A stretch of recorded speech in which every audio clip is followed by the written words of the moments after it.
పశ్చిమ గోదావరి జిల్లా బౌద్ధారామంలో ప్రేమికులపై జరిగిన దాడి కేసులో నిందితుడిని అదుపులోకి తీసుకున్నారు పోలీసులు. సెల్ ఫోన్ సిగ్నల్స్ ఆధారంగా నిందితుడు రాజును విచారిస్తున్నారు పోలీసులు. రాజు బౌద్ధారామాలకు వచ్చే సందర్శకులను బెదిరించి డబ్బు డిమాండ్ చేసేవాడు. గతంలో కూడా అక్కడికి వచ్చిన ప్రేమికులపై ఎన్నో అఘాయిత్యాలకు పాల్పడ్డాడు. మృతురాలు ధరణి, నవీన్ కూడా ఏకాంతంగా గడపడానికి ఆ స్థలానికి రావడంతో వారిపై వెనక నుంచి విచక్షణ రహితంగా దాడి చేశాడు. ధరణి అక్కడికక్కడే మృతి చెందగా నవీన్ తీవ్ర గాయాల పాలయ్యాడు. రాజు నుండి మరిన్ని వివరాలు రాబడుతున్నారు పోలీసులు.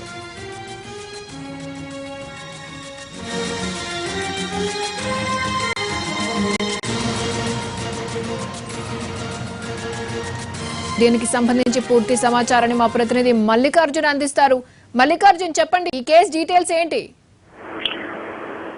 క్రాంతి, మొదటిగా ఈ ఘటన నవీన్ అండ్ శ్రీధరణి పైన దాడి జరిగిందన్న సమయంలో మొదట అంతా మంగళగిరిలో జరిగినటువంటి దాడి తరహాలో అంతా కూడా భావించారు. అయితే ఇందులో ప్రియుడు ఆ నవీన్ పైన అనుమానాలు ఇప్పుడిప్పుడే కొద్దిగా అవుతున్నాయి. ఎందుకంటే ఈ కేసులో ఒకే ఒక నిందితుడు, వీళ్ళిద్దరి పైన దాడికి దిగబడింది రాజు అనే చెప్పే ఒక వ్యక్తిని ఇప్పటికే పోలీసులు అదుపులోకి తీసుకున్నారు. అతను స్థానికంగా ఆ బౌద్ధరామాలు, జీలకర్రగట్టు ప్రాంతంలో అడవి పందులు అలాగే పక్షుల వేట కోసం అతను ఎప్పుడు కూడా అక్కడ సంచరిస్తూ ఉంటాడు. అలాగే ఏకాంతంలో గడపడానికి వచ్చినటువంటి ప్రేమికుల్ని అలాగే ఆ యువకుల్ని బెదిరించి అతడు డబ్బులు వసూలు చేసేటటువంటి కార్యక్రమానికి అతను ఈ మధ్య కాలంలో అలవాటు పడ్డాడు. అలాగే ఈ నవీన్ శ్రీధరిని ఏకాంతంగా ఉన్న సమయంలో అది గమనించినటువంటి రాజు వాళ్ళ పైన మొదటగా రాజు పైన ఒక కర్రతోటి దాడి చేయడంతో అతనికి తలకి 3 గాయాలు కావడంతో అతను అక్కడికక్కడే కుప్పకూలి పడిపోయాడు. ఆ తర్వాత శ్రీధరణి పైన అతడు అత్యాచారానికి పాల్పడేందుకు ప్రయత్నిస్తే ఆమె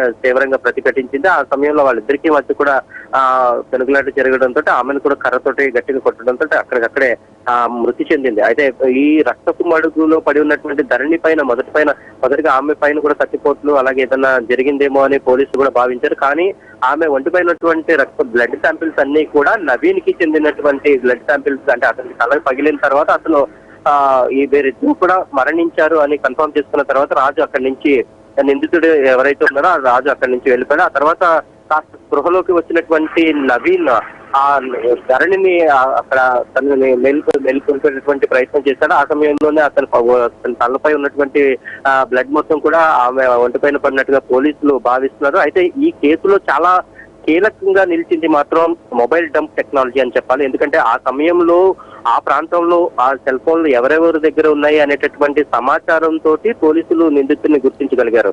ఇందులో ప్రధానంగా నిందితుడు చేసినటువంటి ప్రధానమైనటువంటి తప్పు శ్రీధర్ని తీసుకొచ్చినటువంటి చిన్న బేసిక్ మోడల్ మొబైల్, అంటే మామూలు డైల్ ప్యాడ్ ఉండేటటువంటి మొబైల్ ని అతను అక్కడి నుంచి తీసుకుని అందులో ఇతను వాడేటటువంటి సిమ్ కార్డ్ నెంబర్ ని వేసినట్టుగా మనకి కొంత సమాచారం అందుతుంది. అదే సమయంలో అతను ఆ సెల్ ఫోన్ ఆన్ చేయడం వల్ల అతన్ని పోలీసులు గుర్తించగలిగారు. వెంటనే అతని నెంబర్ ని ట్రేస్ అవుట్ చేసి వెంటనే అతను జీ కొత్తపల్లిలో ఉంటున్నట్టుగా పోలీసులు అక్కడికి చేరుకోవడం, వెంటనే అతను అదుపులోకి తీసుకోవడం, ఆ సెల్ ఫోన్ తీసుకొచ్చినటువంటి చిన్న సెల్ ఫోన్ ని జీ కొత్తపల్లిలో ఉండేటటువంటి ఒక మామూలు సెల్ ఫోన్ దుకాణంలోకి వెళ్ళి అతను విక్రయించేటటువంటి ప్రయత్నం కూడా చేశాడు. ఆ సమయంలో పోలీసు ఆ సెల్ ఫోన్ షాప్ దగ్గరికి వెళ్ళి ఈ సెల్ ఫోన్ అమ్మేందుకు ఎవరైనా వచ్చారని కూడా సమాచారాన్ని సేకరించారు. వీటన్నిటిని బేరీజు వేసుకుని ఈ రాజు ఎవరైతే ఉన్నారో ఇతను కృష్ణా జిల్లా నుంచి ఇక్కడ ప్రస్తుతం జీ కొత్తపల్లి వాళ్ళ అత్తగారింటి వద్ద ఉంటున్నాడు.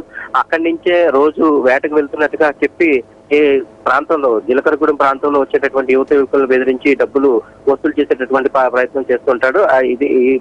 దీంతో అతడే నిందితుడు, అతను ఒంటిపైన గాయాలు ఉండడం కూడా ఇతనే నిందితుడని పోలీసులు ప్రస్తుతం విచారణ అయితే కొనసాగిస్తున్నారు. ప్రస్తుతం అతన్ని కొంత రహస్య ప్రదేశంలో నుంచి విచారణ కొనసాగిస్తున్నారు. దీంతో ఈ కేసులో ఒక చిక్కుముడి అయితే ఒక వీడినట్టుగా కనిపిస్తుంది. ఎందుకంటే ఈ నిందితుడు నిన్నటి వరకు కూడా నవీనే అయి ఉండొచ్చు అనేటటువంటి అనుమానం పోలీసులకు కూడా కలిగింది. ఎందుకంటే గతంలో జరిగినటువంటి మంగళగిరిలో జ్యోతి కేసు తరహాలోనే ఈ కేసు కూడా ఉండడం, అక్కడ పోలీసులు ఏదైనా సమాచారం అడిగినా తనకేమీ తెలీదు, నా పైన దాడి జరిగింది, మా వాళ్ళే కొట్టారు అంటూ రకరకాలుగా సమాధానం చెప్పడంతో అది కేవలం అతనికి తగిలినటువంటి దెబ్బల కారణంగా అతను కొంత మెమరీ లాస్ అయ్యి ఉండొచ్చు, లేకపోతే అపస్మారక స్థితిలో అతనికి ఏం మాట్లాడుతున్నాడో తెలియకపోవచ్చు ఉండొచ్చు అని కూడా పోలీసులు భావిస్తున్నారు. ప్రస్తుతం సంఘటనా స్థలంలో దొరికినటువంటి హెయిర్ గానీ ఇతర రక్త నమూనాలు అలాగే ఫింగర్ ప్రింట్స్ అలాగే డాగ్ స్క్వాడ్ ద్వారా సేకరించినటువంటి వివరాలు అన్నిటితోటి కంపేర్ చేసుకున్న తర్వాతే ఈ పొట్లూరి రాజు, కొత్తపల్లిలో ఉండేటటువంటి పొట్లూరి రాజు, అతన్ని అంకంరావుగా కూడా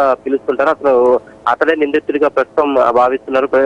అతని పైన ఇంట్రాగేషన్ కొనసాగుతుంది. అలాగే ఈ దాడిలో గాయపడినటువంటి నవీన్ ఎవరైతే ఉన్నారో ప్రస్తుతం ఏలూరు ప్రభుత్వ ఆసుపత్రిలో అతను చికిత్స పొందుతున్నాడు. తలకి సుమారుగా 20 కుట్ల వరకు కూడా పడినాయి. అతను ప్రస్తుతం ఇంకా మామూలు స్థితికి అయితే రాలేదు. ఈ కేసులో ఏఎస్పీ ఈశ్వర్ చాలా కీలకమైనటువంటి ఆధారాలు సేకరించినట్టుగా మనకి సమాచారం తెలుస్తుంది. మొబైల్ టెక్నాలజీ అలాగే ఈ సిమ్ కార్డు ఏదైతే వాడాడో వెంటనే పోలీసులు అప్రమత్తం అవడం, అతన్ని అదుపులోకి తీసుకోవడం తోటి మరికొద్ది గంటల్లోనే పోలీసులు ప్రెస్ మీట్ ద్వారా ఈ సమాచారాన్ని కూడా తెలియజేసేటటువంటి అవకాశం ఉంది.